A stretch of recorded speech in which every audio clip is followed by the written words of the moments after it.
Oh, there you are, YouTube. Do subscribe if you're interested. Hey, we're going to do a random ranking. What is a random ranking?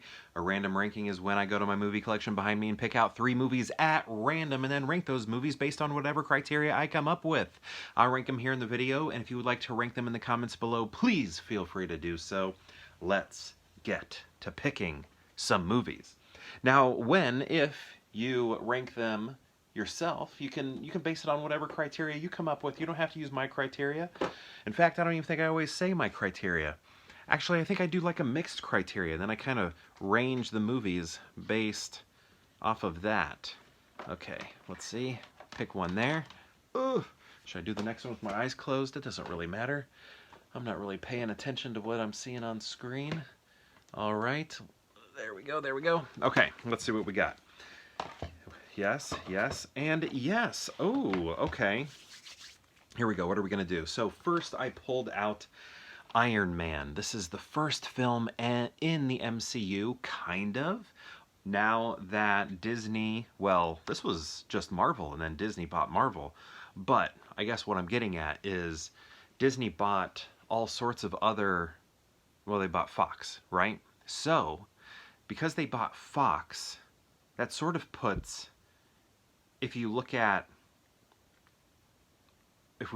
Patrick Stewart in that Multiverse of Madness movie, if we look at that, that suggests that the first X-Men movie from 2000 is part of the MCU. So now that is the first MCU movie. But what we need to happen is Wesley Snipes to show up as Blade in the MCU, and then the first Blade movie will be the very first MCU movie. And what I think James Gunn should have done, he should have done this, because when he first made Guardians of the Galaxy, the MCU, Disney, owned Lucasfilm. Wouldn't it have been great if Howard the Duck was from the Lucasfilm movie from ages ago, when we were little kids in the 80s or whatever? Then that would be the first MCU movie. Wouldn't that be amazing? I wish it was that way. Anyway, this is the first MCU movie in a way. And it's good. Like, Iron Man wasn't that well known of a character. Can you believe that? If you were younger and watching this, Iron Man wasn't, he wasn't that well known. And then this came out and he became the most well known. I had a friend who, Iron Man was his favorite character, and that was obscure. Iron Man was an obscure character. So he collected Iron Man stuff, and then this movie came out, and then Iron Man blew up, and he was basically like, I can't do this anymore. I can't keep up with the collection. This really kickstarted something. Next, we have The Prestige, a Christopher Nolan movie. Very good, starring Wolverine and Batman. And I think this movie is great except for the end credits. They use like a song or something, and it totally like ruins the vibe of the movie.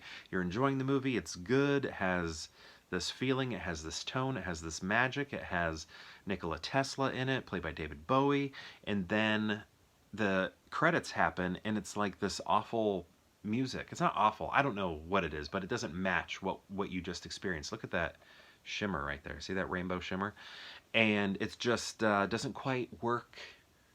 The movie works, but I'm always irritated when the credits start. Next, we have Hitchcock's Rear Window. Have you ever seen a movie with Shia LaBeouf and Trinity, Carrie-Anne Moss, called It Just Left My Brain? Anyway, it's like a contemporary remake, and I'm trying to get the movie to come to me. Why can't I think of it? My wife watches it all the time. It's one of her favorite summer movies. We watch it all the time in the summer. Anyway, I shouldn't have brought it up because the title of the movie just left my head. If you can remember what the movie's called, let me know in the comments, because I can't remember. It'll probably come to me sometime in this video. But in case you didn't know, this is a Hitchcock movie. He's right there. But he's also in the movie. He's also in the movie because he does the cameos. Grace Kelly right here. Beautiful, gorgeous. Love her. She's so good. When I think of Grace Kelly, though, I always think of the movie Milk Money with Melanie Griffith and Ed Harris. I think that's actually where I first learned about Grace Kelly, was from that movie. You ever seen that movie? It's called Milk Money. Jimmy Stewart down here. It's a Wonderful Life. He's great in it. Um, and it's yeah, I mean this is quality, upper level, top tier Hitchcock right here. So, how do we rank these? All right, what are we gonna do? Oh, interestingly, it's kind of turned into with some of Nolan's films. I've seen them so many times that in enough times that I just feel like I don't need to watch them anymore. So in a way, the criteria I'm using for this one is just I don't feel like watching it because I've watched it a lot, and the end credits it's not for me. And then maybe Iron Man, I'm also very familiar with it, and I'm familiar with Rear Window, but not in the same way I am with these, just because I've watched these uh, tens of times, maybe probably not hundreds of times, but tens of times. And this one, I've probably only seen handful, five, let's say five, and I'd like to know it more. The opening of Rear Window is fantastic, as we see the entire uh, basically outdoors that Jimmy Stewart's looking at. It's a hot day. He's all sweating and stuff and has that busted leg. And we see that he used to like photograph cars and stuff like that. It's just a great example of how a backstory can be told and also uh, foreshadow what the movie's going to be about, all just with the opening credit sequence. It's so good. But yeah, I think I'm going to go Rear Window number one, then Iron Man, and then The Prestige. But I like all of these movies. I just don't like the end credits here. They're very jarring.